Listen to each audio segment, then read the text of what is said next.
Hello বন্ধুরা, welcome to my YouTube channel Sumana Das tutorial. তোমরা যারা আমার চ্যানেলে নতুন, অবশ্যই চ্যানেলটিকে সাবস্ক্রাইব করে পাশে থেকো। আজ তোমাদের ক্লাস 4 অর্থাৎ চতুর্থ শ্রেণী থেকে তোমাদের আমি সাগর পাড়ি দেব যে কবিতাটি রয়েছে কাজী নজরুল ইসলামের, সেই কবিতাটির যে প্রশ্ন উত্তরগুলো রয়েছে সেগুলো তো আলোচনা করবই, তার সাথে তোমাদের পরীক্ষায় কোন কোনগুলো আসতে পারে গুরুত্বপূর্ণ অতিরিক্ত কিছু প্রশ্ন আমি বলে দেবো। তো সেগুলো দেখার জন্য শেষ পর্যন্ত সম্পূর্ণ ভিডিওটা দেখতে হবে। তার আগে তোমাদের আমি সাগর পাড়ি দেব কবিতাটা তো তোমরা বই দেখে দেখে পড়ে নিতে পারবে। এটার মূল বক্তব্য কি, বিষয়টা কি, সেটা আমি তোমাদের বলে দিই, তোমরা শোনো। অর্থাৎ কবি কাজী নজরুল তার কবিতায় সওদাগর হয়ে 7 সাগর পাড়ি দিতে চেয়েছেন। তিনি নিজের ঘাটের অর্থাৎ দেশের সওদা নিয়ে সপ্ত মধুকর তরিতে সবার ঘাটে অর্থাৎ সমস্ত দেশে যেতে চেয়েছেন। তিনি সারা বিশ্বের হাটে অর্থাৎ দরবারে কি করতে চেয়েছেন, বিভিন্ন জিনিসপত্র কেনা বেচা করতে চেয়েছেন। কবির ময়ূরপঙ্খী বচরা লাল বাউটা অর্থাৎ পাল তুলে ঢেউয়ের দোলায় হাঁসের মতো দুলে দুলে চলবে। সমুদ্র কবির বন্ধু হয়ে তার মানিক রত্ন তরী বোঝাই করে কবিকে উপহার দেবে। পৃথিবীর দ্বীপে দ্বীপে সমুদ্র কবির পথ চেয়ে পাহারা দেবে। ঝিনুক তার মুক্তা কবিকে উপহার দেবে। কবির চারপাশে ভিড় করবে গাংচিলের দল।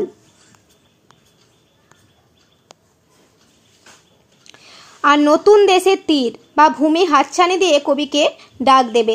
বাধা দিতে আসবে কারা? বাধা দিতে আসবে হাঙর, কুমির, তিমির দল। তাতে কবির ভয় নেই, তিনি সদর্পে বলবেন এ যে ভয় পায় তিনি সেই ছেলে নন, অর্থাৎ কবি ভয় পান না। 7 সাগর জুড়ে তার রাজ্য, তিনি বীর বণিক।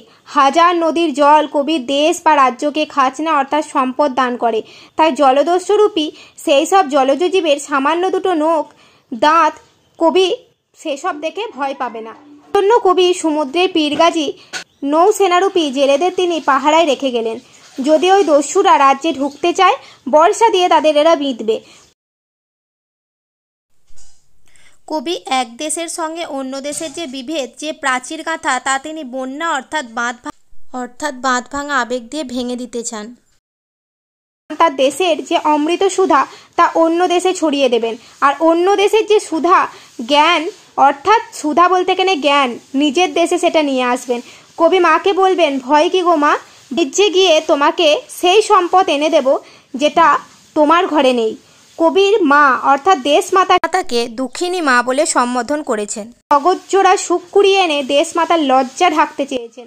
লাল পান্না চুনি মুক্তমালার সমান নানা জ্ঞান ও শিক্ষায় নিজে কবি মা অর্থাৎ দেশকে সমৃদ্ধ করবেন। 3 দাগে তোমাদের আছে এই যে শব্দগুলো দেওয়া আছে তার আগে বি যোগ করে নতুন শব্দ। তাহলে এখানে তোমরা আগে একটা করে বি বসিয়ে দেবে, দিয়ে বিভাগ, বৃতৃষ্ণা, বিচার, বিহার, বিজ্ঞান, বিক্রয়, এইভাবে আগে একটা করে বি বসিয়ে দিলেই তোমাদের হয়ে যাবে। তারপর যে শব্দার্থগুলো রয়েছে সেগুলো তোমরা খুব ভালো করে পড়বে। এই শব্দার্থগুলো থেকে তোমাদের পরীক্ষায় অর্থ লেখো আসতে পারে। তারপর দেখো 4 দাগে বলেছে তালে তালে শব্দটিতে একই শব্দ পরপর দুবার বসেছে। তোমাদের কবিতায় দেখো তো এরকম একই শব্দ পাশাপাশি দুবার বসে কি কি শব্দ তৈরি হয়েছে। তাহলে কি কি রয়েছে, দুলে দুলে, দ্বীপে দ্বীপে, দেশে দেশে। তারপর তালে তালে শব্দটিতে যেমন একই বর্ণ ল দুবার বসেছে, তেমনি ল ধ্বনিকে দুবার ব্যবহার করা হয়েছে এমন একটি শব্দ ডালে ডালে। এইভাবে প্রশ্নগুলো করে নেবে। তারপর মিলটা তোমাদের কি বলেছে, অন্তমিল। তো তোমাদের আজ হবে লাজ,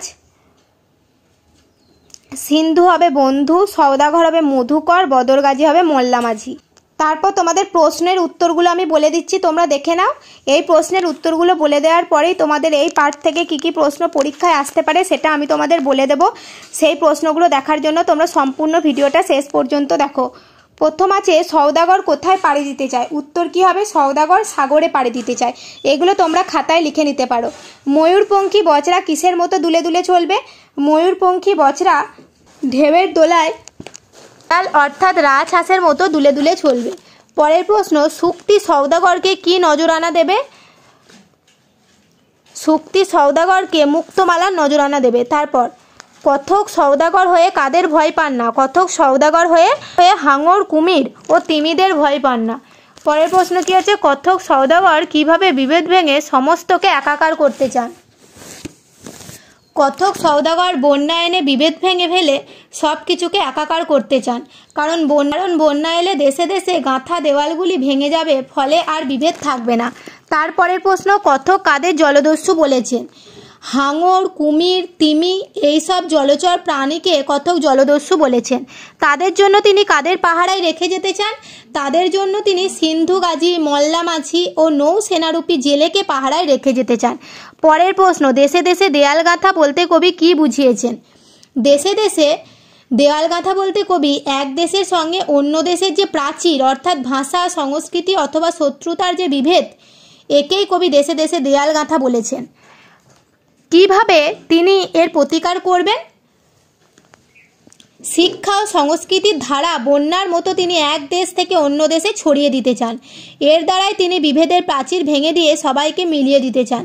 নিজের দেশের অমৃত জ্ঞান তিনি অন্য দেশে নিয়ে যেতে চান, আর অন্যদের অমৃতরূপী শিক্ষা তিনি নিজের দেশে সমৃদ্ধ করতে চান।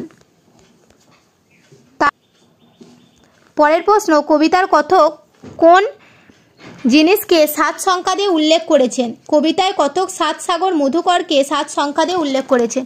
দুঃখিনী মায়ের দুঃখ ঘোচাতে কবি কি করতে চান?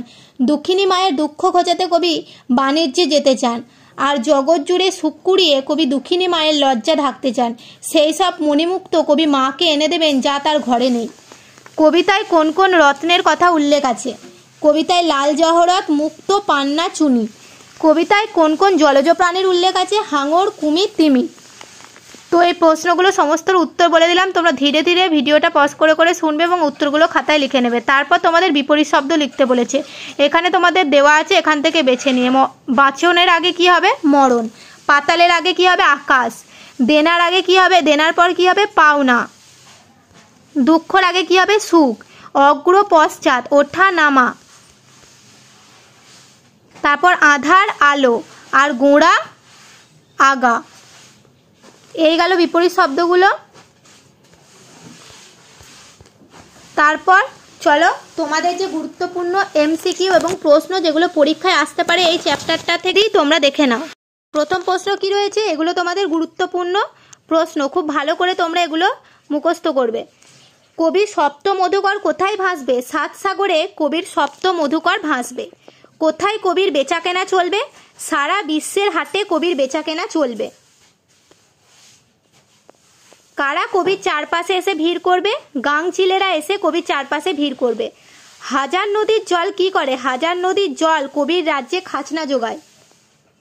দন্ত নখর শব্দ দুটির অর্থ কি? দন্ত শব্দের অর্থ দাঁত ও নখর শব্দের অর্থ নখ। লাল বাউটা বলতে কবি কি বুঝিয়েছেন? লাল বাউটা বলতে কবি নৌকোর রাঙা পাল বা লাল পতাকাকে বুঝিয়েছেন। পাঠ্য কবিতাটিতে কোন কোন জলযানের উল্লেখ রয়েছে? সপ্ত মধুকর, ময়ূরপঙ্খী, বছরা, তরী এই 3 রকম নৌকা জাতীয় জলযানের উল্লেখ আছে। তারপর যুক্তি, সুক্তি না মুক্তি? দেবে মুক্তমালা আমারে নজরানা। সুক্তি। আমি হব রাজার কি পুত্র? রাজা না কুমার? কুমার। কবিতায় কথক নিজেকে কি হিসেবে কল্পনা করেছেন? রাজপুত্র, যোদ্ধা না সওদাগর? সওদাগর। সপ্ত মধুকর বলতে কি বোঝানো হয়েছে? 7টি পাখি, 7টি বছরা না 7টি ফুল না 7টি মণি? উত্তর হবে 7টি বছরা। তো এই গেল তোমাদের কিছু গুরুত্বপূর্ণ এই চ্যাপ্টারের এমসিকিউ ও প্রশ্ন। এইগুলো তোমরা করলে এখান থেকে তোমরা খুব ভালোভাবে তোমাদের এই চ্যাপ্টারটা তৈরি হয়ে যাবে এবং পরীক্ষা এখান থেকে যা আসবে তোমরা সমস্তটাই পারবে। এছাড়াও আরও পরবর্তী কোন চ্যাপ্টারটা তোমাদের এইভাবে বুঝিয়ে দিলে এবং ইম্পর্টেন্ট প্রশ্নগুলো বলে দিলে সুবিধা হয় সেগুলো তোমরা কমেন্টে অবশ্যই জানাবে এবং আমি তোমাদের আরও পরের চ্যাপ্টারগুলোও পড়িয়ে দেবো। সেই সমস্ত ভিডিও দেখার জন্য অবশ্যই চ্যানেলটিকে সাবস্ক্রাইব করে পাশে থেকো। আর আমার চ্যানেলে নতুন হলে তোমরা তো চ্যানেলটিকে সাবস্ক্রাইব করে দেবে এবং এই ভিডিওগুলো তোমরা যখন দেখবে আরও অন্যান্য বন্ধুদের সাথে শেয়ার করে দিও। আজকের ভিডিও এই পর্যন্তই।